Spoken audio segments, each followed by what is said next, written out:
Hi. Boom.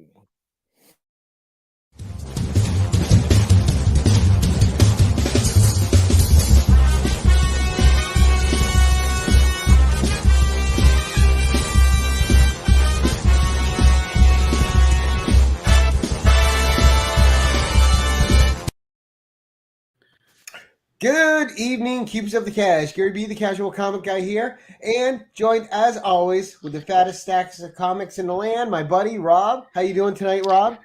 Oh, it's another day, another dollar. Yeah. And of course, making his return to the usual suspects forum, Mr. Chip Gettler. Hello. How are you doing? And in his usual suspects debut as a guest host and the newest addition to the usual suspects family, we have Adrian from Pandawesome. How are you, Adrian? Hey, what's going on, guys? Doing well. And of course, it wouldn't be a show without the guest of honor. Gary B. And this evening, it is none other than the big spoon to Nick's little spoon, Mad Spidey.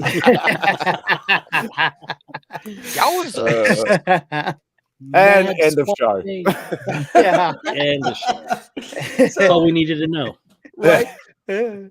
So, Spidey, before we get going, obviously everyone in the chat's going to know you and be here to watch you. But for those catching you on the rewind who aren't familiar with your channel, give them a little bit of who you are and what your channel is. And of course, guys, anyone watching in a rewind or watching now who is not subbed up to Simon, his links are in the description below, as well as my co-host. I do have to add Adrian's though.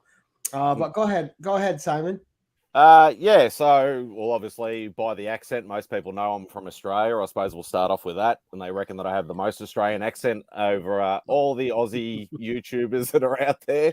For some reason, I always thought it was New Zealand, but okay. I don't. It's fighting That makes you more authentic. That's like saying to an American, are you a Canadian? Oh, gotcha. Hey, It's I understand. well, they're from Wisconsin. Yeah. Yeah, exactly. Yeah, that's it. So, like, pretty much, I wasn't sure what I wanted to do with my channel, to be perfectly honest. All I basically do is just show what I buy, show what I collect. Obviously, a lot of people know I'm very heavy into the original art, even though I have cooled down a little bit in recent times. But I suppose a free plug, I am going to be doing an unboxing of a pile of art that I just arrived.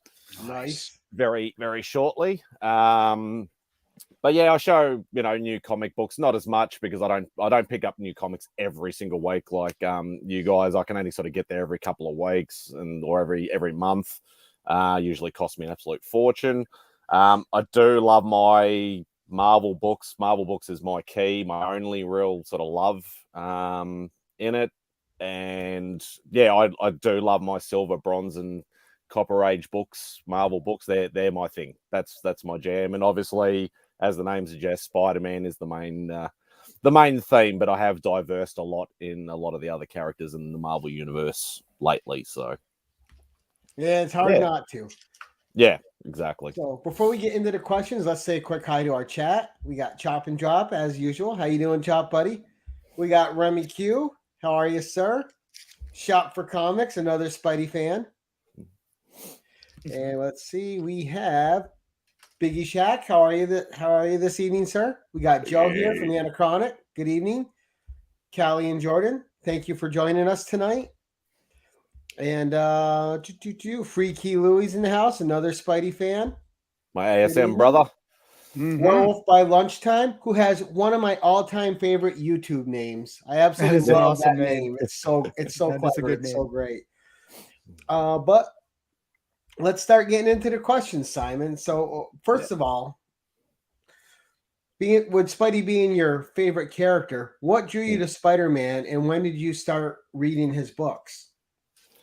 All right. This is a very sort of, I suppose, slightly detailed question for me anyway. Like it actually started like really, really young. Like pretty much what my old man used to do is he used to actually tape on the old VHSs. He used to tape a lot of cartoons and things for me.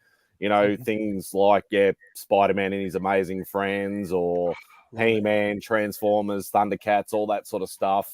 And, like like it started like really, really young. Like I reckon I probably would have been 4 or 5 maybe when he was doing like that sort of stuff. So, so it pretty much started from that. I always gravitated towards Spider-Man for some strange reason. Like, yeah, I saw, you know, other cartoons of other superheroes and things like that, but it always seemed to be Spider-Man.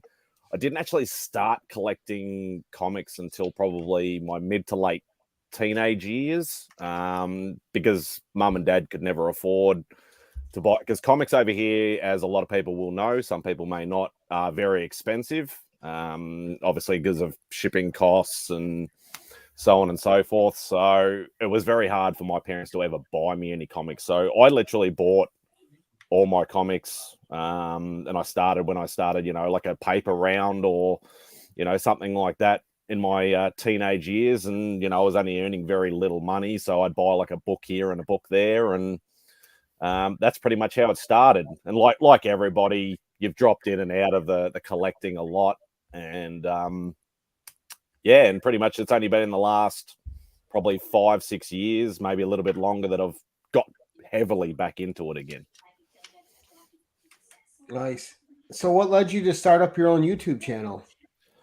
I put that down as peer pressure. Nice. It started with the rekindling of my friendship with Simon, Simple Simon. If you don't know who he is, check out his channel too, please. We knew each other as kids. We used to hang out, you know, just play basketball at the local school, just mucking around and, you know, just having fun and things like that, like kids do. And then we lost track for probably a good 15-20 years, and then he ended up working near a place near my work. You know, he started hanging out again, and pretty much, yeah, and he's like, "Oh, yeah, I've got a YouTube channel." And then that was my first live appearance, was on his collectibles show and tell show. And then probably a month or 2 months after, I actually appeared on Comic Book NYC's channel, Carvey's channel, on the Original Art Hour. Pretty much Simon recommended me to Carvey, and it wasn't until it literally was probably about another 6 months later, after everybody saying, "You need to show your stuff, you need to get on YouTube," that's when I actually started. And yeah, as some of the guys may have said, I had my 1 year anniversary literally yesterday. So Nice. So yeah, I've been on YouTube trying to navigate the shark infested waters. So yeah, it's been fun. Wait, so Mad Spidey, I don't know. Did we get your first name already? Yeah, Simon. I'm another Simon, right? Okay. So Simon and Simon. Simon and Simon, growing up, did you guys specifically Solve mysteries? try to go by different names, or were you gonna do your Mad Spidey, or were you gonna be like Complicated Simon? Complicated. Mad Spidey. It's funny you actually say that. Mad Spidey actually started as my eBay username in 99 2000. So I've actually had that since then. But yeah, back then, like a lot of people called, like the thing around here was you had abbreviations for names, or the Aussie thing is to add a Y or an O, or, you know, so Simon might be Simo or Simo or something like that. But a lot of people use abbreviations of surnames as well. So my last surname is Morgan, and a lot of people used to call me Morgs. So, but I also used to get Mad Dog as well, because there was obviously a famous pirate or something called Mad Dog Morgan. So I had a lot of nicknames growing up. Nice. So Didn't know that. Talk about the challenges a little bit. You said like comics over there are really expensive. Now, and very rare.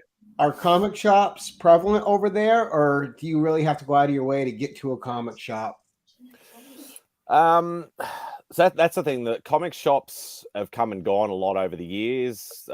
We used to have quite a few, like, because Melbourne's a fairly, it's a very hard to explain, because it's Melbourne. Like, obviously you got the central business sort of do, like the main city, and then the suburbs basically branch off from there. And like the furthest away suburb that would be classified as a suburb and not a town or anything like that would actually be like an hour and a half away, maybe even 2 hours away from the main city before you're classified as regional. So, so comic shops, like growing up, there was very, very few. Now, a lot of the new comic shops that are coming out, they all focus on new books. So me being, an old school Marvel lover is very, very hard to actually, get stuff here. Oh, so they don't have a backlog of older books, because that's just the norm here. Like all our comic shops have backlogs, and the ones that don't last. Yeah.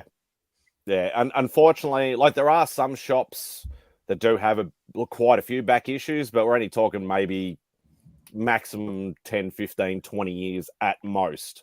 So me trying to collect Silver Bronze Age is extremely hard. And if you do find it, it's usually up behind the counter and it's ridiculously expensive. Even if it's, a $50 book over there for you guys, it might be a $300 or $400 book over here. Wow. So yeah, it can get obviously you can pick up deals occasionally. That's the other thing that we don't get opportunities for is you guys say, oh, I bought a collection, or my grandmother died and she had a box full of comics and the thing, and it was all golden age stuff. Well, that stuff just did not happen here at all.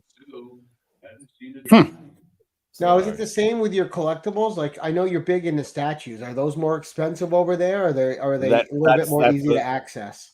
That's the same thing too. Like they are becoming more sort of prevalent now, but it's the newer stuff. Obviously, like there are some shops that there's a big place down here called Pop Culture, and they're the main distributor for like your pop vinyls, for your sideshow stuff and things like that. But obviously, because of freighting costs and things like that, everything is extremely inflated. That's rough. Yeah. Hey, Simon, one of the things I do know you do is you do collect pops as well. That's correct. Yeah. So how many pops do you have in your collection, would you say? Because I know you made a special trip all the way over to go to your pop guy. You have a guy that you buy just popped from. Yeah, that's right. Like, really? Yeah. So there's a guy in the southeastern suburbs of Melbourne that has it's just a small sort of shop, but I found him 4 or 5 years ago. So pretty much any time a Spider-Man based pop comes out, he pretty much just messages me and says, I'm ordering it for you, or I can't get it from this place. So he'll even refer me to other places sometimes if they're an exclusive. So he helps me get all the Spider-Man pops I can. So I'd probably have, I don't know, maybe 100, maybe a little bit more than that. Because obviously there's a lot of Spider-Man pops, but there's not, as many as if I collected Marvel pops, because that would be a very, very deep well. Yeah. Yeah, that would be. So what was your most difficult get? That's your favorite get that was hard for you to get. Now you have it and you're like, wow, I can't believe I finally got this here. Is in pops, statues, comics, or anything? Anything collectible. Oh, wow. Surprisingly enough, this is going to sound really weird, but it's speak of the devil. There was actually, like, and if anybody knows, if anybody's been around in and out of statues for, a good 10, 15, 20 years, or at least knows about them, I collected only Bowen design statues, which were prevalent in the early 2000s. There was actually one, and it's a very odd character. It was actually Sasquatch from Alpha Flight.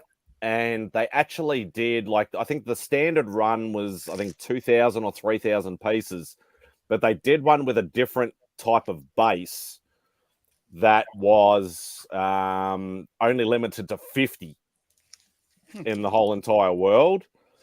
And then on top of that, I actually got the artist proof, which is probably 2 or 3 in the whole entire world that they actually made. So, as I said, very random character, but it was one of those rare Bowens that I just had to try and get, and I scored an artist proof. So I got literally the top tier in that particular one.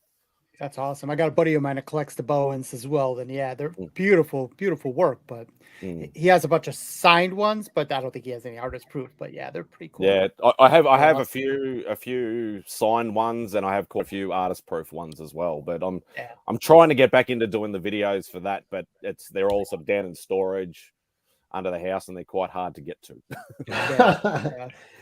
But they're safe. Yeah, except for the water damage that we had a couple of years ago. Ooh. Ah, yikes. Luckily, only some of the boxes were a little bit not destroyed, but warped. So you can tell, you can pick up one and go, that's one of the water damaged ones, unfortunately. But all the statues are fine. It was just, so we had to build a sort of a false floor or whatever like that to sort of prop them up if water ever gets back in again. So I know you're obviously you're big into Marvel, Spidey, the whole wheel, but have you gone to the dark side at all with the Spawn? Because I know someone that's really big into Spawn. I was just curious if you've actually converted to the dark side there. I actually, some people, may or may not know, I pretty mull culled my entire collection to only Marvel. So I had very random Spawn books. I had very random DC and some, other Image books and a few other weird and wacky sort of books. So I literally just gave them all away. So I knew Simple Simon wanted a Spawn #1, and I had about 20 or 30 random Spawn books, so I just gave them to him because I knew he wanted one. But yes, my better half is the Spawn collector. She has the entire run, but she's trying to get the variants. The variants are the hardest thing to get over here, especially a lot of the exclusives and things like that. Like I know when I got my box of goodies from DJ. Austin LeMay had actually chucked in a couple of the GameStop exclusives in that box for the missus, which I'm extremely grateful for, and she was over the moon. And we just don't see those. We don't see a lot of ratios. We don't see a lot of store exclusives over here unless somebody buys them and imports them and sells them for $1 million. Oh wow! So even your LCSs out there, none of them do their own exclusives. No, we never get. They don't. I don't think we don't have the buying power, I suppose you could say, to get the exclusives, or to have our own exclusives. Now, I can't have a Spidey fan on this show without asking him, because there's been so much talent on Spider-Man since his inception. Who is your favorite Spider-Man artist and writer? And that's the thing. Like, I'm probably not as knowledgeable when it comes to writers. I'm all about the art. I always have been. Obviously, you want to say Spencer? Shut up. No. Mirage like, what the hell? You can't go past Stan. You got to give the man the props. Yeah. Like, I know there's been a hell of a lot of writers over the years. I don't know enough about more recent writers. Yes, I know Nick Spencer, Dan Slott, a few other people have either wrecked or lifted Spidey up. And but yeah, like artist wise, definitely, which is, as I said, more my focus. Obviously, I can't go past Romita or Ditko in the early days. Yeah. More recent times, Bagley is actually one of my favorites. Bagley's awesome. Bagley's awesome. It's always that question. Who's your favorite artist and why is it Romita? Yeah. I prefer senior to junior. Because senior is obviously, and him and Ditko right at the start were the Spidey artist guys. Yeah. But recent times, like I grew up, when I started buying comics, Bagley was on the Amazing run, so that's why I gravitated towards him. So I have to leave here shortly, but so I'm going to ask a variation on my question for you. And that is simply this. Because we know the rest of the characters don't matter. It's only Spidey. So Marvel knows that Nick Spencer was trash. And they're nervous about the new launch that they're about to do. And they come to you and go, hey, we heard that you are the king of Spider-Man. King of Aussie Land. That's right, King of all Aussie Land. What would you do with Spider-Man to just kick it into high gear again as a character? Oh God. I actually, yeah, that's. I don't actually know, to be perfectly honest. And that's the thing. Like events have been done to death. Mm-hmm. Like yes, you could do some massive Spidey event, it's been, as I said, it's been done. You know, Spider-Verse, Spider-Geddon. So what's lacking in today's Spider-Man then from days of past? I'd have to read the books to actually. She has red hair. Right, yeah. I was gonna say, yeah. Everything goes back to her, Rob. Yeah, MJ has to be a superpowered Spider Woman as well. Yeah, to be honest, if I'd been reading a lot in the last decade or so, I'd probably be able to answer that question a lot easier. But yeah, I haven't read enough to probably know exactly what's going on. I've only sort of, secondhand sort of knowledge more than anything else. So, all right. Well, let me ask you this: as an original art guy, such as you are, who was your most interesting artist that you got to meet? Not only acquire a piece of art from, but also got a chance to meet. Oh, I've met, I haven't met as many as probably what you guys are if you're a big con sort of guys, but I would say the funnest guy would be Esad Rabik. He is an absolute legend, funniest guy. Like literally, he would be drawing at his desk, and then he'd sort of he'd go like this, and me and him would go outside for a smoke. So that's awesome. Like he isn't. Yeah, we coined him the mad scientist, because if you've ever seen him actually do a big watercolor piece, and it's just like your mind just boggles. It's just he's just washing stuff and doing all this, and he's like, how the hell does he actually get such gorgeous pieces from all this just brushes going everywhere? And it's an absolute phenomenon to watch. So yeah, he would probably be one of my absolute favorites. Awesome. Cool. Well, thank you very much. I'm sorry I have to jet early, guys. Spidey, I look forward to talking to you more later. Thank you, Rob. Thanks, mate. Yep. Thank you. Later, Rob. So, we got a few questions from the audience for you, Spidey. Yeah, far away. All right. Remy Q asked who your favorite Spider villain is, and Werewolf by Lunchtime wanted to know what your favorite Spider-Man issue is. I love that name, Werewolf by Lunchtime. It is the best. I love that name too. And he's a fellow Aussie. Oh, nice. So, once again, favorite villain is very hard to narrow down. I have obviously Sinister Six has been the real core sort of Spider-Man villains through his whole entire journey, even though there's been different, versions of them. I like even diving into the B and the C list characters. I like Shocker, I like Cardiac. Cardiac is an underrated villain. I like him too. Yeah, he was just overshadowed. Oh, I'm sorry. He was just overshadowed by I don't know, Carnage or something like that. Yeah, he had a bum first appearance because then Cletus Cassidy was in there and stuff. Yeah, so it's I do love, and that's the thing. I'll when I get original art, I will ask artists, okay, your choice of character as long as it's in the Spideyverse. Most artists will just go mainstream. Some artists will delve into. There's an Australian artist named Jeffrey Cruz. He actually goes by the moniker Chumba. And he's the one that actually did all the art for, if you guys have ever seen I think it's Avengers Mech Strike book that's been out recently. Oh, yeah. He did all the art for that. Okay. He is the best at doing that. I've got probably about 10 or 15 pieces from him. And he goes really, really deep into the back catalogue. And that's the sort of thing I love. Diversity is awesome. Nice. And Remy Q wants to know if you collect Daredevil books with Spidey villains that crossover. Well, I actually need, I want to get more Daredevil books. I'd love to get some more. I do have a few sort of random issues, but I'd love to get some key issues in Daredevil books. So like, regardless of whether they got Spidey villains or not, and it's obviously if I can acquire an old Daredevil book, I'll buy it. So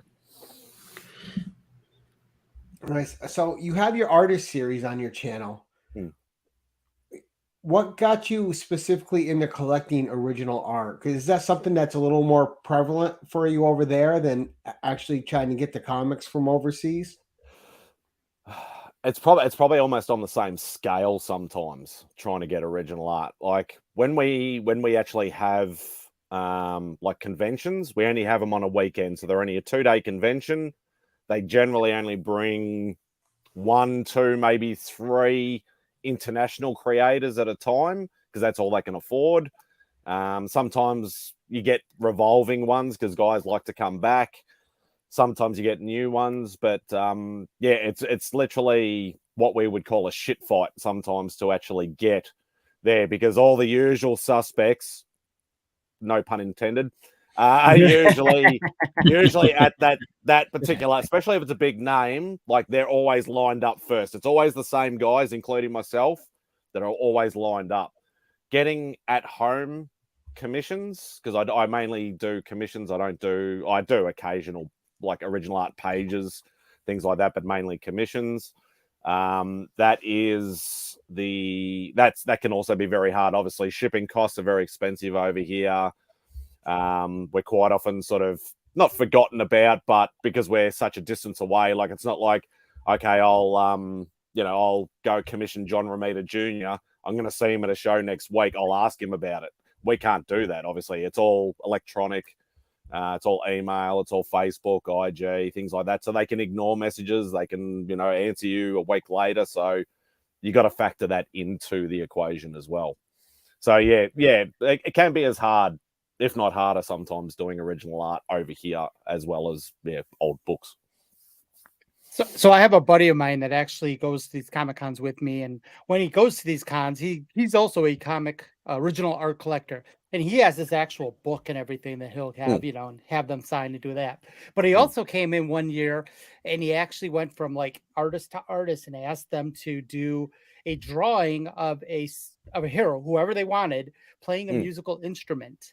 So like you had Deadpool playing a banjo, and you had Wolverine playing a trumpet, and things like that with the the claws and everything. Trying to play. Have you ever done anything weird like, or are you just kind of straight up just let them do whatever they want to do when you ask? And that's the thing. Like there's been some really weird and wacky themes that people do. I've seen over the years. I know there's a guy in Florida who is the Batman on Gargoyle guy.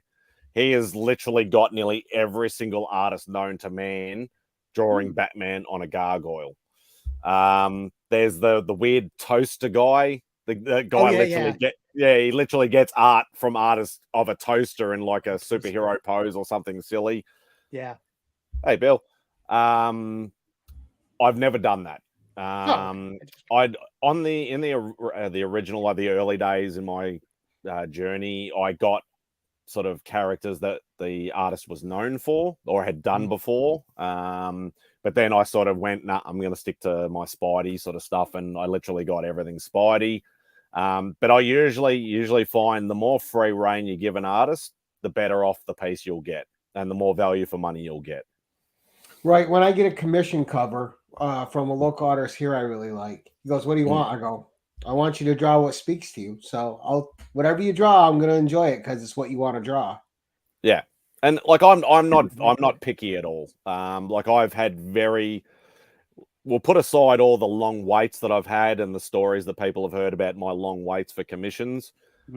Aside from that, I've only really had, 1 or 2 bad experiences where the art I don't actually really like or anything like that. Pretty much I'm fairly easily pleased when it comes to art. Everybody's got their own style, so you got to take that into account as well.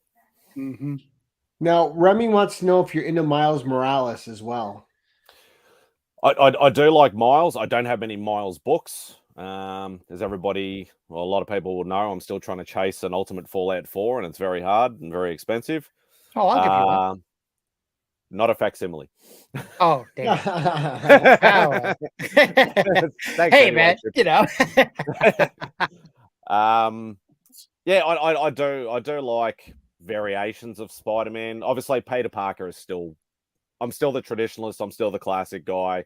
I still love Peter Parker. He is, you know, my Spider-Man. But I'm not going to go anything against, once again, diversity. So whether it's different costume, different character altogether, you know, I just love the you know, the Spider-Verse altogether. So, and Spider-Man works great when he teams up with other heroes. What is your favorite Spider-Man team up? Ooh. Yeah, it's hard because it's sort of, sometimes you want like a contradictory type sort of character. Sometimes you want one that's like totally opposite. So like Spider-Man and Punisher, for argument's sake.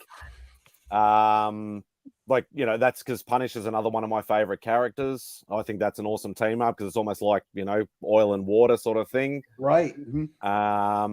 But I do love, like, I remember a story in the 90s that was the Sidekicks round robin, I think it was, a round robin Sidekicks or something like that was done by Bagley.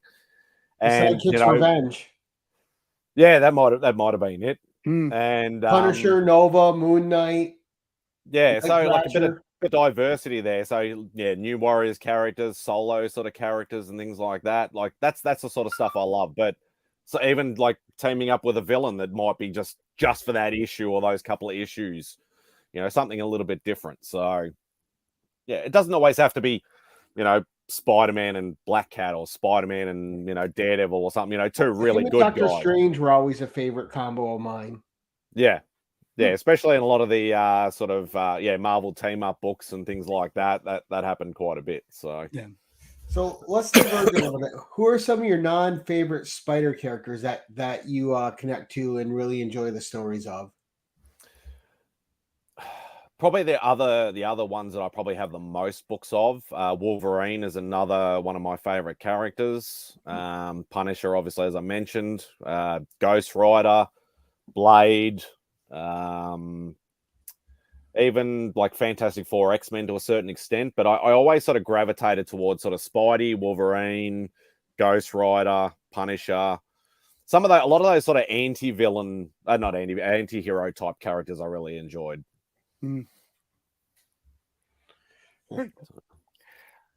Now, who's your favorite on-screen Peter Parker?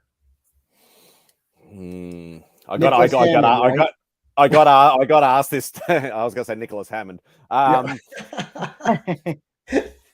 got asked this the other day, and all three of them bring something to the table. They do, but there's certain sort of things like with Tobey Maguire and Andrew Garfield, there are some things that I don't like, but there's stuff that I do like. But I'd say the all-round package for obviously youth and things like that would obviously be Holland.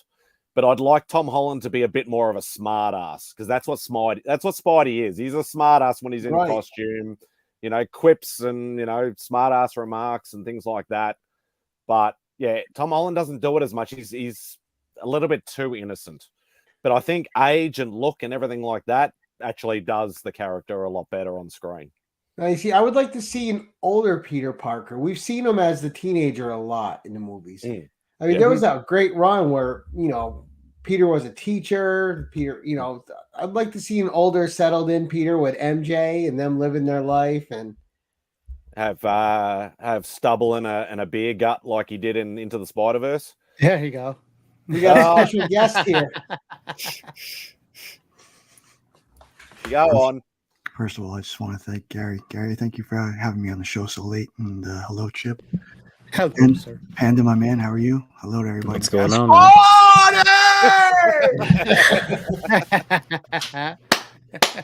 There we go.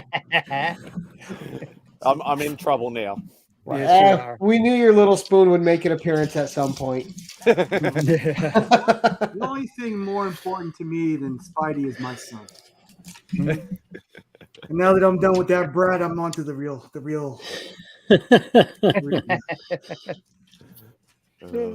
Oh goodness. So sorry for interrupting. No. Hey Simon, real quick, do you collect anything else other than Amazing Spider-Man? Do you do the Web of Spider-Man? Do you do Spectacular? Do you do any of those others?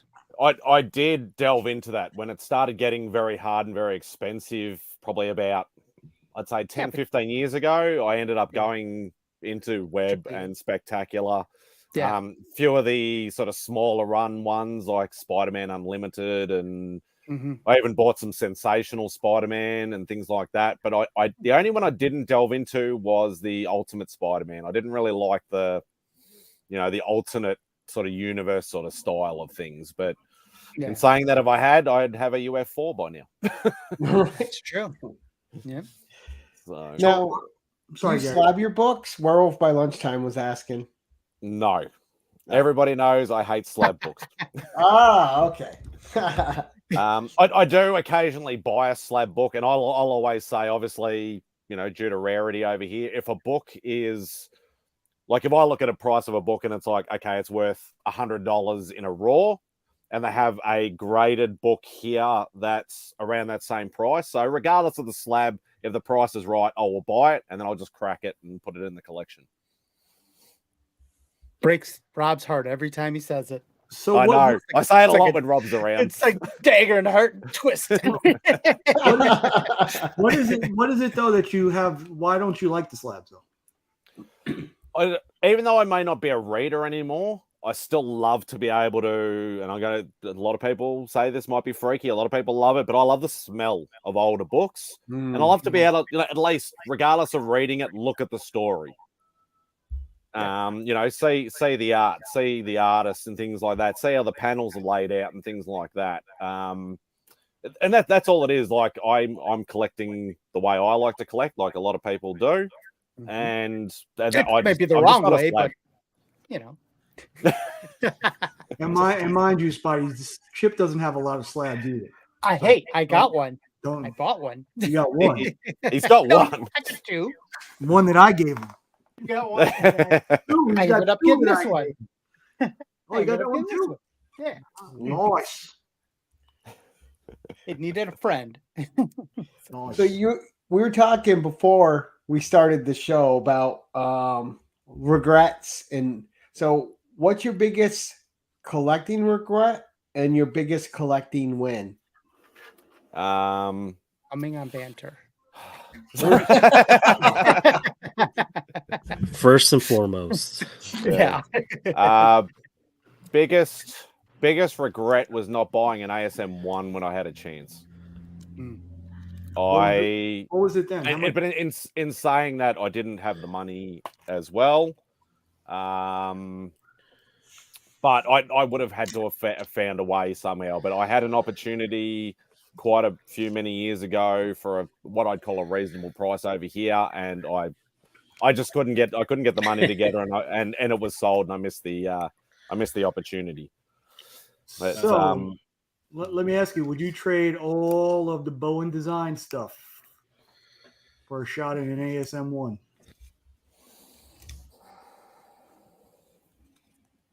Probably not.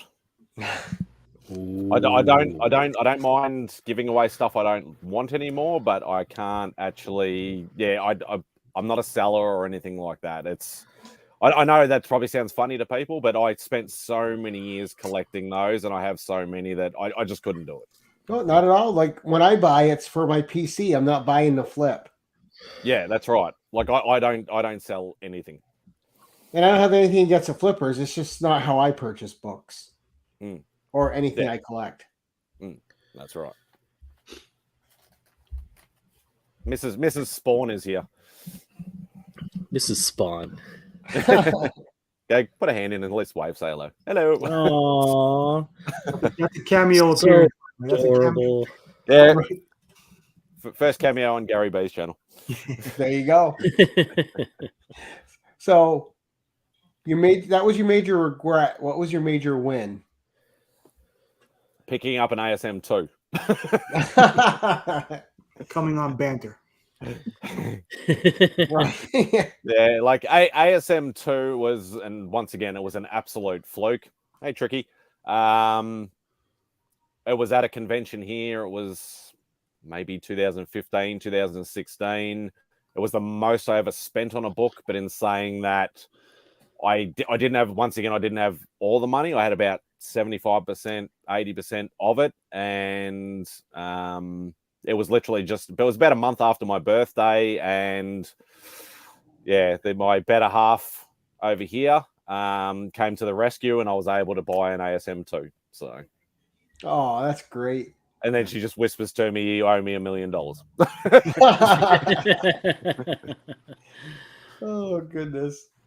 Now, with your significant other there, are you the only one that collects in the household, or does she collect as well? You did mention Spawn, but is it just Spawn, or does she collect other things besides Spawn? She is a massive Marvin the Martian fan. Ooh. She absolutely loves Marvin the Martian. I know Nick's got his big statue behind him. She has some Spawn and Marvin the Martian sort of original art that I got done for her, and some that she's got done for herself. She's got animation cells. She's got cups and plates and T-shirts and hats and pins and God knows what else in Marvin the Martian. And obviously the Spawn, as I've mentioned before, she has the entire run except for all the hard to get variants.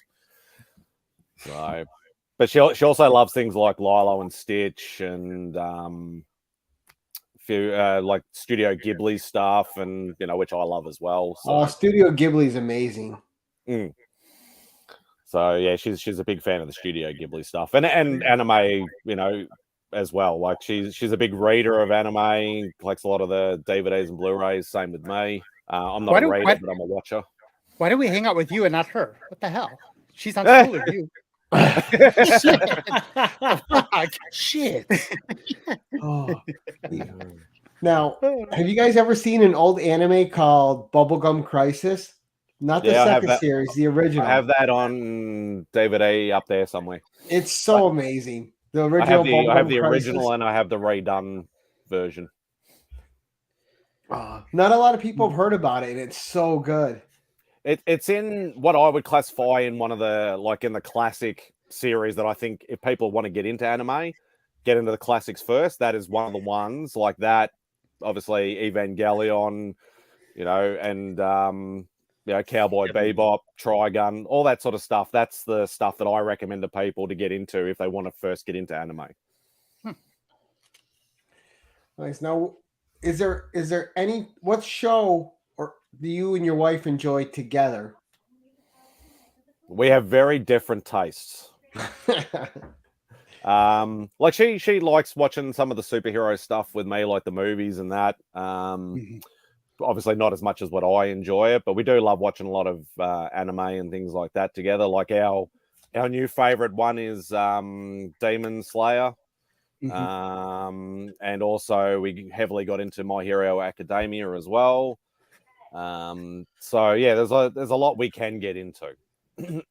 But yeah, we have very vastly different tastes when it comes to certain things as well. Fist of the North Star is awesome. I actually have a big Japanese box set of that. Yeah, one of the guys who does one of the voices on My Hero Academia lives close by me. His son goes to the same school my son goes to. Oh, that's really cool. That's cool. That's really cool. What does he voice? Give me a second. Yeah, I was surprised at how fun the 7 Deadly Sins was because I watched all of that as soon as it was coming out. I loved that. That was awesome. It was surprisingly, because with some of the new ones, you don't know if they're more kid oriented or not. That had just the right balance. Yeah, and that's another one of the Netflix ones that I really love is Barky. Yeah. I actually have the original series because a lot of people don't realize there's actually an original series. It was actually called Barky the Grappler. And that was awesome. And yeah, as soon as I saw it come on Netflix, I watched all of those as well. So if you like Baki the Grappler, did you like Fists of the North Star then too? That was my Yeah. Yes. I know you can't really get that from up here, but I don't know. Are you able to get that big silver box up there? The guy who lives by me voiced Shouta Aizawa. Aizawa. Oh, he's the teacher. Oh, okay. Oh, look at that. Wow. That was sweet. That's so There you dope. go. That's a sexy box. Yeah. Can I even get it out? Yeah, so it's actually a hard cover that actually dropping stuff. not very fancy inside, but yeah, the box looks really cool. Is that the DVD? Is that the DVD or the Blu-ray? Oh, it's the DVD. Oh. This is old. This was done back in the, I think, 90s. 90s or early 2000s. Thank you. 90s, I think. Remember, Simon, if you want to press harassment charges against Nick, this is all being recorded. It is. It says I'm clearly Australian, Gary. Mhm. Clearly. I have hours of proof, so it's all good. Right? Mm-hmm. Open and shut case, right? Yeah. Now, you said you just celebrated your first year on YouTube. Tell us a little bit about your first year. What were some of the good things that you've experienced and some of the negative? And just what do you think of your first year in general? Well, first year in general, I would say ridiculously more ups than there was downs. And we've all heard it before. Everybody says it. The community is absolutely fantastic. Everybody's so welcoming, so giving. You can pretty much these days just hop onto anybody's stream and they'll just welcome you with open arms, and it's just like that is absolutely awesome. Probably the only downfalls or the only downs, I suppose, that I've seen sometimes, especially because we all know COVID boomer channels did really well. I probably did it a bit too late. But in saying that, I've still enjoyed the ride altogether. But yeah, sometimes you got to be in the right mindset to do videos. Like anxiety and depression can make, like, I can get home from work, had an absolute crap day at work, and I'll be just like, I haven't done a video in a week, and I'm like, I'm not in the right mindset. I just can't do it. Mm-hmm. And it happens more than a lot of people would like to admit. I'm freely open. I experienced that a lot. Like there was some times where I wouldn't do a video for 3 or 4 weeks. And other times, I might do 2 or 3 in a week if I, had a good week or something like that. So I find that was probably the hardest thing. Obviously, there's been a few little disagreements that I have seen. I've never got involved in because I'm not one of those people that I have seen. Some people know about, some people don't. I'm not going to get into that because this is not about negativity. But that's probably been the only sort of downfalls. Everything else has just been awesome. And then Nick. And then Nick. Yeah. Beyond highlights for him, I would say. Chip knows. Yep, no doubt about it. They are 2 peas in a pod. You can barely tell them apart when they're talking sometimes. It's really, it's uncanny. I want a video of them 2 running across a field filled with flowers towards each other, arms open, in each other's embrace. Like 2 long lost brothers connecting after years of being separated. Oh, you got that 1K. You got that 1K sub money, Gary. Make it happen. There you go. Well, if I set Nick over there, it'd be in a clown car. In a clown car, ship him over in a container. Just don't ship Joe over there. We'll never see him again. Oh, Yeah, right. Oh, God. All right, so over there, what's some of your guilty pleasure music? Because you probably have your own little niche that you're into over there. But what's a good guilty pleasure song for you? Oh, this is always one of those. I've seen this question asked a lot, and some people hesitate, and some people sort of. Recently, I've been loving the songs coming out of Pitch Perfect. The movies. I don't know why. I don't know what it is, but Just connecting with you. They're just kick them off. addictive. Kick them off the channel. That's insane. Of question. What the hell? I would have been perfect. severely disappointed had he said men at work. Or oh man, yeah, but I hear that all the time, so definitely no. not a guilty pleasure thing. You got to tell him, Spidey, to bring some original jokes to the front if he's going to tell them. Yeah, don't say that in front of Joe because Joe loves men at work. Yeah, I know. Yeah. But it's funny because like I've it's like the recently probably last 5-10 years, like you'll go through phases when you're in primary school, or I think you guys call it elementary school, high school, things like that. You tend to focus towards the music that people around you are listening to. So it's it's almost like a peer pressure thing. So, I've done the heavy metal and the hair band stuff in my younger years. I've done the rap and the hip hop and all that sort of stuff. Now I just call myself eclectic. Like if I like it, I like it. Like my preference more is rock music and things like that. But I've actually had more appreciation for Aussie music as well. I was always like, oh, I don't listen to that. I only listen to, Guns N' Roses or Pearl Jam or something like that. But listening to Men at Work or Cold Chisel or Australian Crawl or bands like that a lot of Americans won't necessarily know, I can not say tolerate, but I actually love to listen to it now. So it is different how your tastes change the older you get, and you still like what you like, but it expands quite a bit. Yeah, no, definitely. So now you said you grew up in the cartoons, and one of the things with your dad was like watching Spider-Man and His Amazing Friends. What other cartoons was young Spidey watching back then? Oh, that was terrible. That was bad. God. I need to do a video of like everybody trying to do that. Trying to do it. Spidey. Yeah, just cut everybody just trying to do it. Well, we clearly have a winner in this game, and it's clearly Australian over there. Bastards. Yeah. Yeah, like there was a lot. Like I still love my cartoons to today. Same. Like really early days, as I said, it was Spidey and Amazing Friends. It was He-Man, Transformers, Thundercats. Scooby-Doo was another one of my big favorites really early on. Obviously the Looney Tunes. Always good. Yeah, Looney Tunes. By the movies. My first, and it's funny, and I didn't know it was an anime at the time. There's actually, I don't know whether it would be the first, but it came before Voltron. There was one called Voltus 5.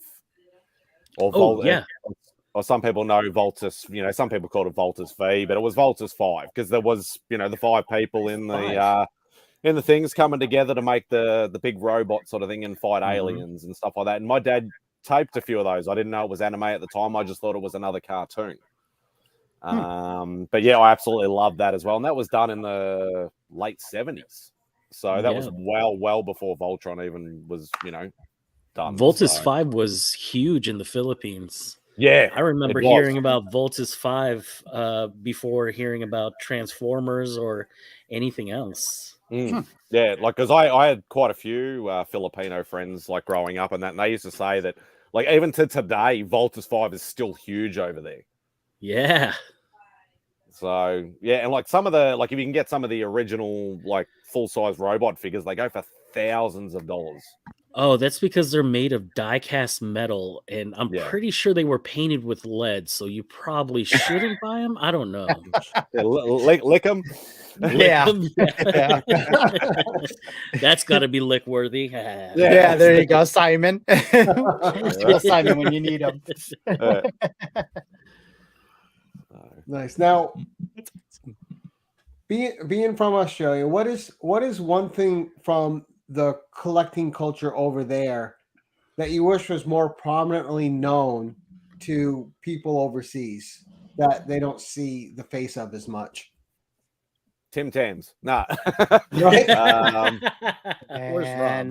Man, oh man. I know I've got Rob on it and I know I've got Chip on it. Everybody else. We sell it at a local grocery here. I'm going to go get some and try them. Oh, you gotta slam Tim Tam slam. You gotta do it. Yeah, definitely. There's not. we don't really have anything sort of exclusive. Everything is influenced by overseas. Like I know, and I actually hate him saying this, but Taylor actually says about it being a convict country, but that's basically what we are. We all came over from UK and Ireland and Wales and all that sort of stuff. But, you know, everything is outside influenced. Like, obviously, we have some food and things like that that are Australian owned and, you know, Australian sort of done. But we don't really have anything collectible or anything like that that's really Aussie, unfortunately.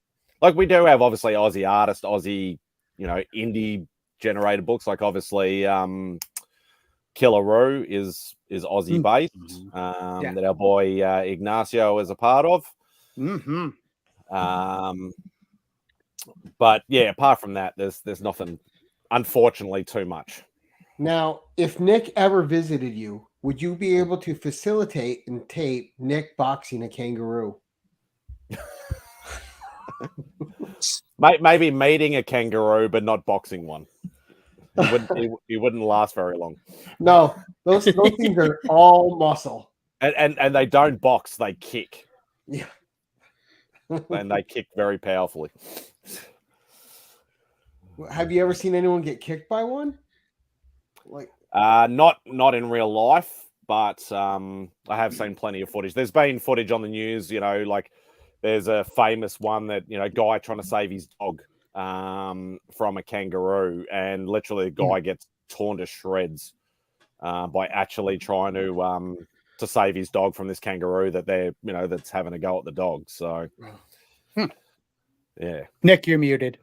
There was one where there was a guy going, there was a kangaroo going at his cat, some kind of pet, and then the guy ran out to the front yard and just squared up. He squared up with the kangaroo, and he was boxing with him. Yeah, I think he punched it, and the kangaroo just looked at him.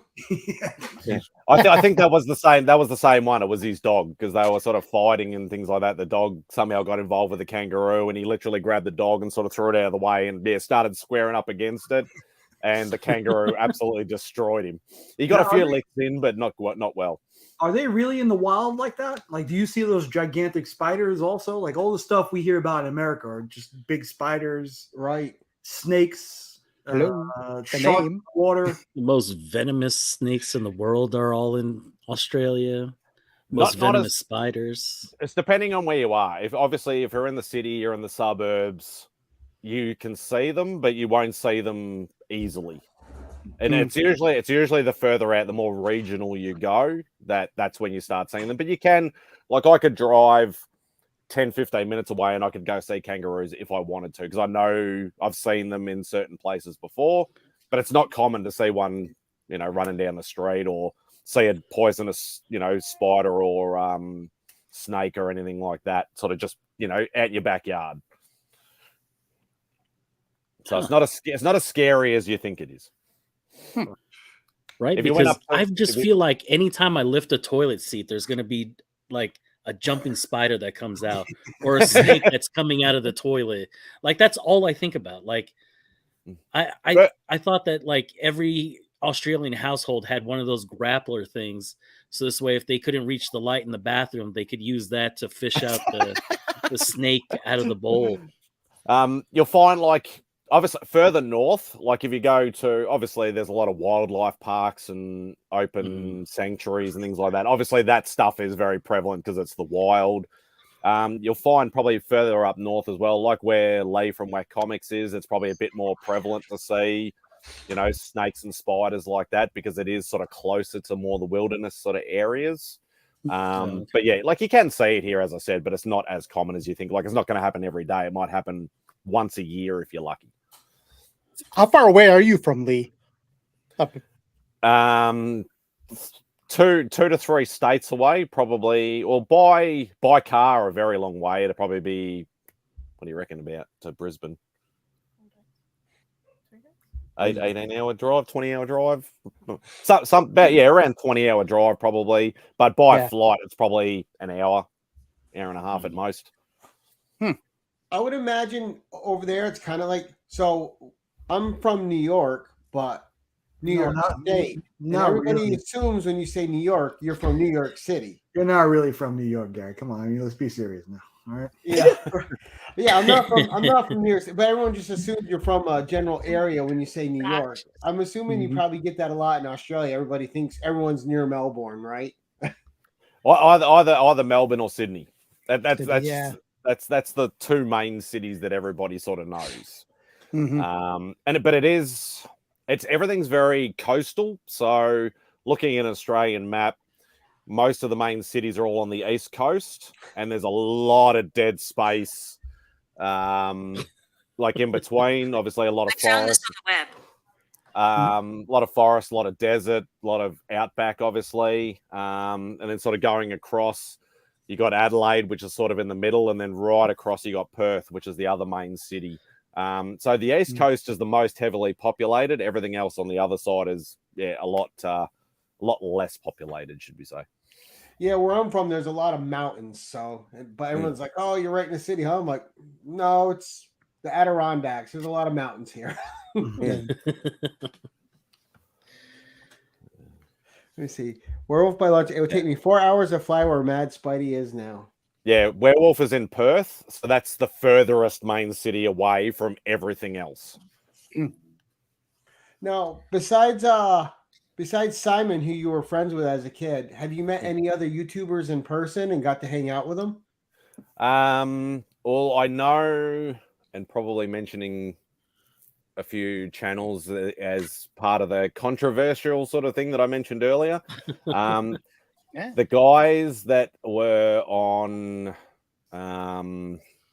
they used to be called AOC, Aussie Omnibus Collectors. Now they're, then they went to Direct Market Variant, and then I think now they're on Talking Pop Culture. They've changed so many times. Two of the guys in that group I've known for about 10, 15 years.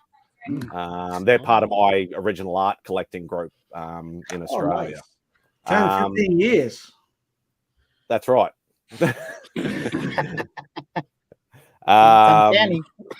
Yeah, so I've known them, and I've briefly met. There's a new, and then they all sort of split up and sort of. It's very convoluted, but there's a newer channel now called Aussieverse Collectors or Aussieverse, and one of the guys in that I literally just met last weekend or the weekend before.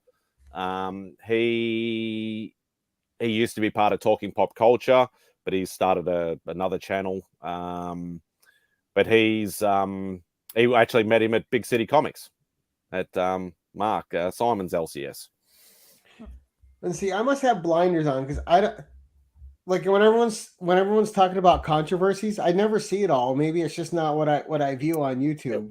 Well, you know the controversy about the burning, the something is killing the book, something's killing the book, something to killing the children thing that Kyle. Oh did. yeah, and what Kyle did. Yeah, that's all. It's all part of that. Yeah. Oh. So, yeah. Silliness. So we don't dwell on the negative things. If you didn't buy it, don't worry about it. Yeah. I'm big into learning about guilty pleasures, and you can't say Tim Tams because we already know. What is another guilty pleasure food for you? I don't know about food, but and a lot of people cringe at me saying this. I know I've drunk it on streams before, and I know Rob always he's another one, like the dagger in the heart sort of thing. We're big on iced coffee. So it's not something that obviously you can make iced coffee, but it's something that actually comes in like a plastic bottle, like a soft drink, like a soda sort of thing, same sort of thing, but it's actually in a bottle, or a carton or whatever like that. I love drinking iced coffee. Wait, you'll bottle that, but you won't bottle milk. We have bottled milk, not glass bottled milk, plastic bottled milk, but nobody has glass bottled milk anymore. That's the old days. Chip, I thought everything was in a bag. Wow. Don't let Maybe that's Canada. That's Canada, actually. No, I'm not thinking. All right, got you confused. Now, see, I like coffee in just about any form I can get it. I just love coffee. And it doesn't matter. Like, I even like but I like iced coffee. I drink it all summer. And I like iced coffee. Like I have no problem saying that. It's I can't do good, but you have to brew it right, or you have to buy it the way it's brewed right. Oh, yeah, well, with over here, the main one that's been around for many, many years is Big M, like just the letter M. Yeah, as well said, Dare is another one of the my favorites, but it's something you can just literally just go to a grocery store, pick up off the shelf, and just drink. Obviously, it's going to be a lot more sweet, sugary because it is marketed that way, and I do like it that way. What's because Dare? it is. It's another brand, like the one Big M that I mentioned, but Dare is another brand of iced coffee. Yeah. We got Marcus having an uproar over here. We just started a new YouTube controversy. Yes, I agree with you, Mark. No problem. That's what I mean by, like, I know Rob's always like, it's supposed to be hot and black, that's the way it's sort of, it's God intended. God made it, yeah. Whether it's I have mine like white and a couple of sugars, or I have iced coffee, and he's like, no, that's not right. Yeah, even Marcus is saying it right now. God made coffee to be hot, damn it. Yeah. Yep. And we all know that Chip's coffee in a comic. We all know that Chip's a coffee elitist and thinks himself above all others when it comes to coffee. No, not at all. Not at all. Nope. Rob's been giving me shit because I had decided I was going to do a sweet coffee. I was like, I got a sweet tooth. I'm going to, cream and some vanilla cream. And yeah, he was. I thought it was hazelnut. That one. No, hell no. I think it was either like hazelnut. I'm not I can't do hazelnut. Got to be vanilla if I'm going to do anything. Most of the time, it's black coffee.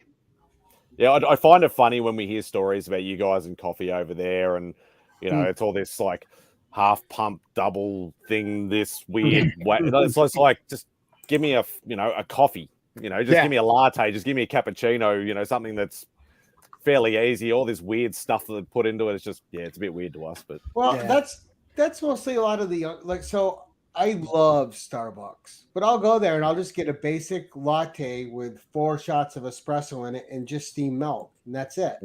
But you got but then, that's not really where they make their money. They make their money off all the sugar drinks they sell the sugar addicts. The Frappuccino this and the caramel macchiato, Quizzleberry.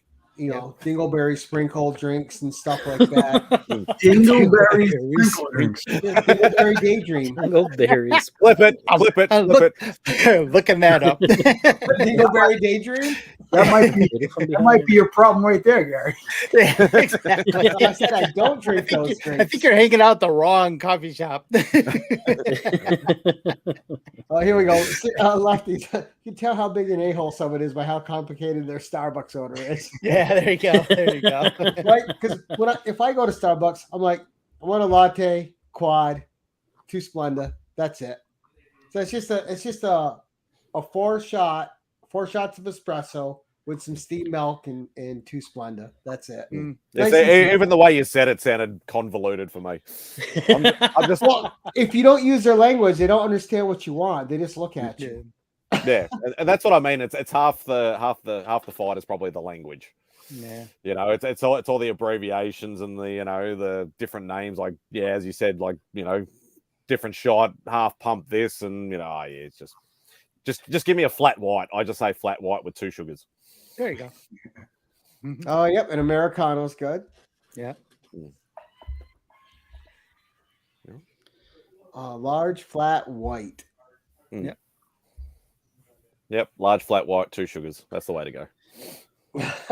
I've never heard it said large flat white. What's that? Well, just the size. Like, I know you guys have, what is it, Venti or something, or something Venti, weird. Grande. Yeah, we just have like small, medium, large. Small, medium, large, extra large. But if you go to Starbucks, they want to use all Italian words and everything like, so you have tall, grande, venti, but all of them mean large. It's just different sizes of large. So it's what we call over here a wank factor. It's just total crap. Wank factor. There you go. It's one way to look at it, definitely. Just give me a bloody coffee, that'll do. Right? Oh goodness. All right, so where do you want to, now that you had a year on YouTube, what do you want to, is there any plans for the next year of your channel on things you may want to do that are, to expand it? I've had a really hard think about this. Like, I'd love to be able to do a regular show. But it's just one of those things with, as I said, with me, with mindset and, work schedules and things like that. It's very hard to try and do that sometimes, because I'd be one of those people where if I missed out on one, like, I'd hate myself for it. So I've toyed with the idea a lot, but it's just something that I've just sort of put to the side. More the fact of just, I'd love to meet new people. I'd love to grow my sub count. I've always seen myself as not being a person to ever hit 1K or get monetized. That's never been a goal for me. I've never been overly fussed about that. I just want to enjoy the ride, and just show people what I love. That's pretty much it. Like, it might sound a bit boring to people. I know a lot of people don't necessarily Not at all. A lot of people don't necessarily like show and tell type channels, but that's fine. Just hit the subs button and don't watch anything. I don't mind. Well, I have to be honest, that artist series that you do, I find very interesting. And the stories that you tell about getting that art and how you go about getting it, it's very interesting to me. Yeah. Yep. Yeah, that's definitely what I would call my sort of regular, obviously until I run out of art, will be I like that, how the missus looks at the all the folders on the floor over here and goes, I don't think you're gonna run out for a while. Got to get her dig in, right? Yeah. So, and that's the thing. Like, as I get down in like the list of artists and that I do have, it is going to be shorter shows because a lot of them I only have one piece from. So I can obviously spread it out a lot longer. Like, I did a lot of the ones where I had right at the start where I had a lot of pieces from certain artists. But yeah, like, I'd still, obviously I love to keep going with that. I want to try and, as I said, go through my bow and design statues, do, one per sort of episode as well. Thanks, Beeford. I appreciate it, mate. Yeah, I'd like to come up with some new ideas though as well. But I'm not really an ideas sort of guy, unfortunately. I'm just sort of, going with what everybody else sort of does, but with my own sort of spin on it. There's nothing. I don't know. I think the most important thing is just to be genuinely yourself. That's all you need. People will connect to you if you're just on and genuine. You keep grinding away until you find that thing that you're really good at, and then that's what I look for you. And that's like, I was really like discouraged early on because I was very, very worried about my speech. Like, not necessarily the accent. The accent doesn't worry me. I know it worries Nick, but it's the ums and the ahs and things like that I was doing a lot, and I still do it, but I've gotten over it. I'm just gonna talk normally. I do it all the time, man. Every one of my videos, like, it's the way I talk. Stage, you get over it, because I was like that too. I think we all hit that where we're trying to correct our but then it interrupts your flow as a person, and then you just forget about it after a while. That's right, and just let it go naturally. I mean, for me, this is YouTube's an escape, and it's an escape where I just happen to make a bunch of new great friends like Nick and Panda and Chip and Rob and Jimmy and Jason and just and DJ and Remy. You make all these friends you don't expect to. But for me, it's an escape for me. So if I'm kind of have the opposite mindset in some ways of you. Like, if I have a really bad day at work, I really want to make a video because that's where I'm going to relax, and that's where I'm going to just get some of the tension out and just put something out there that's positive if I didn't have a positive day. Wow, you have a lot of bad days at work, don't you? I make 17 videos a day.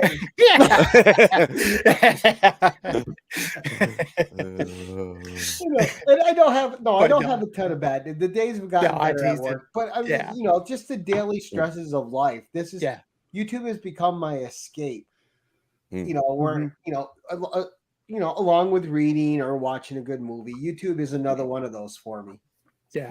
Well, the hangout streams are probably my getaway a little bit because obviously I get to talk to all you awesome guys, whether it's on Legion of Comics or on Chip's channel or whoever else sort of does an open invite or sends me a link, things like that. I may not say as much as a lot of other people because we all know there are bigger personalities in the community than others. I know that I'm sick of people interrupting Nick all the time. Ellen, yeah. Didn't you watch Mad Comics? Didn't you watch Nick and Rob? I just want to say, Chip, for a man of his age, has a really strong stream.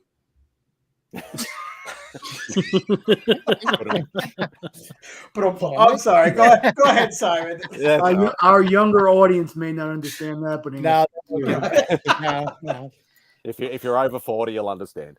They're actually a little bit of an escape. 40. Yeah, they're a little bit of an escape for me as well because I just love hanging out with you guys. Shooting the breeze, talking shit, whatever you want to call it. Obviously things can get funny sometimes. Like I know if actually no, I won't go into that. I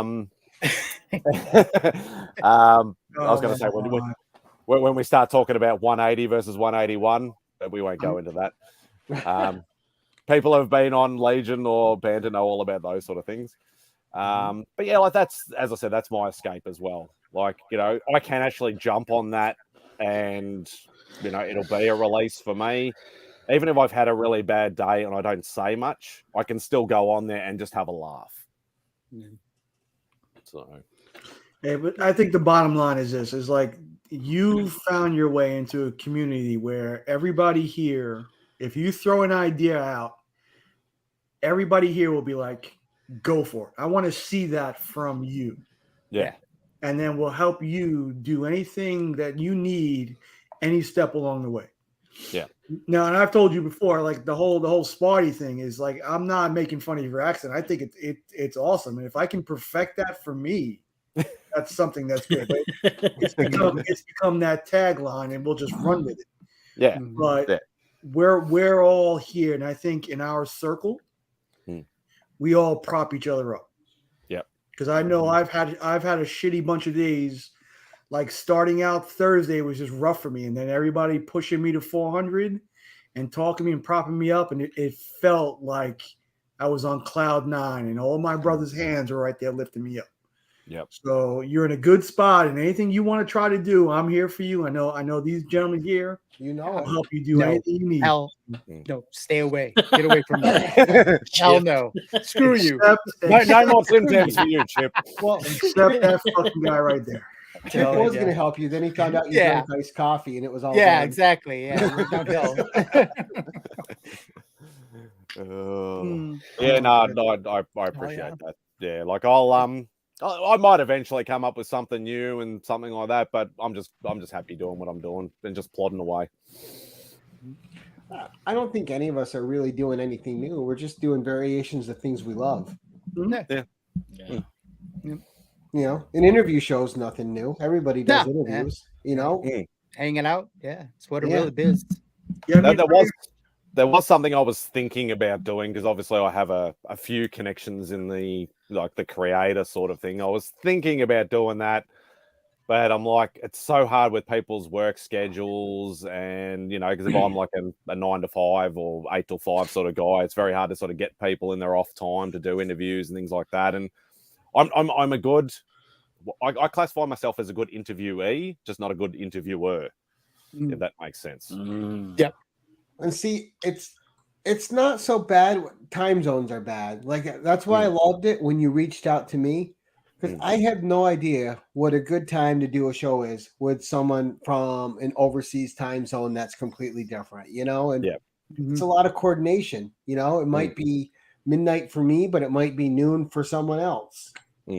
That's like what Remy said to me when I went on Let's Talk About It last week or the week before it was.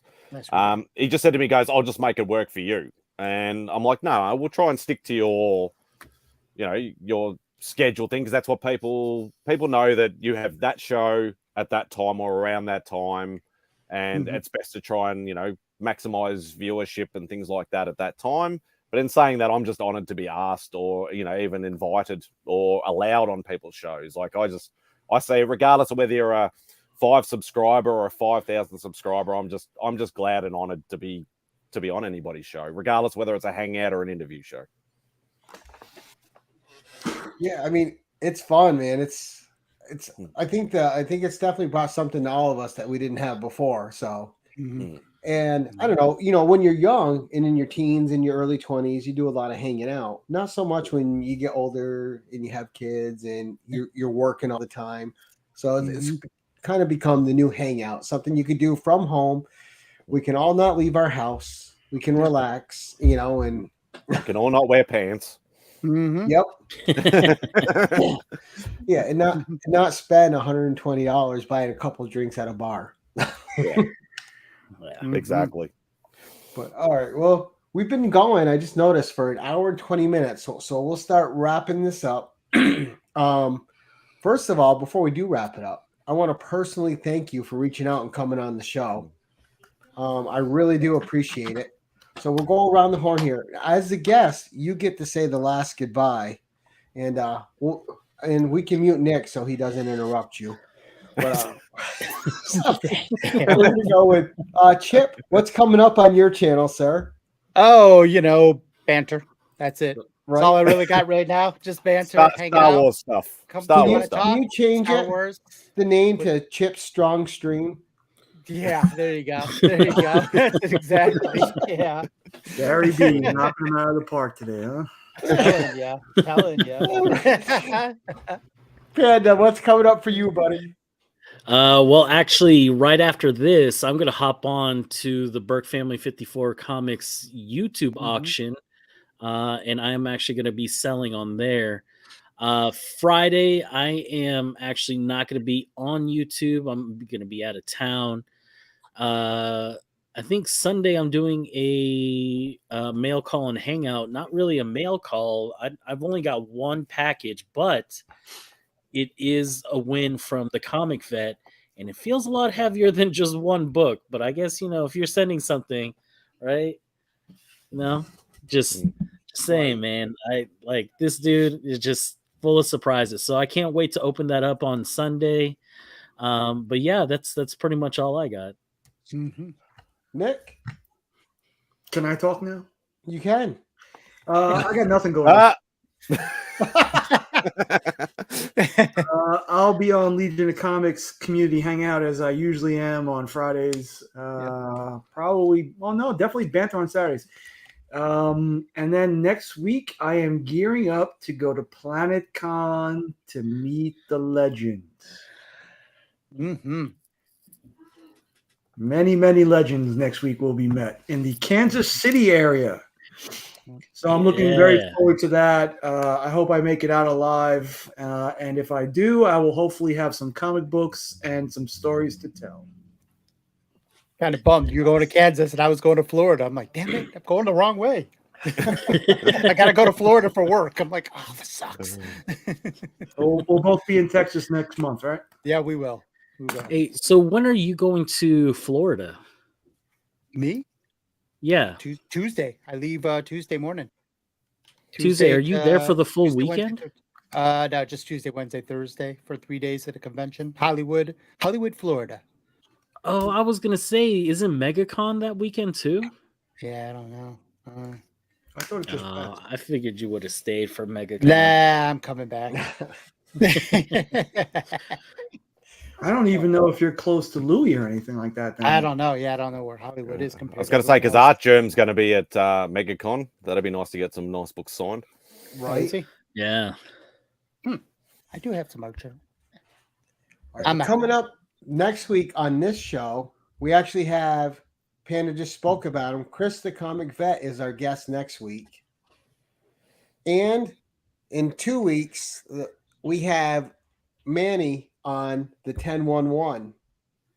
So we have that coming up. Plus my normal Savage Saturday comic reviews, some hauls, some shout outs upcoming for people.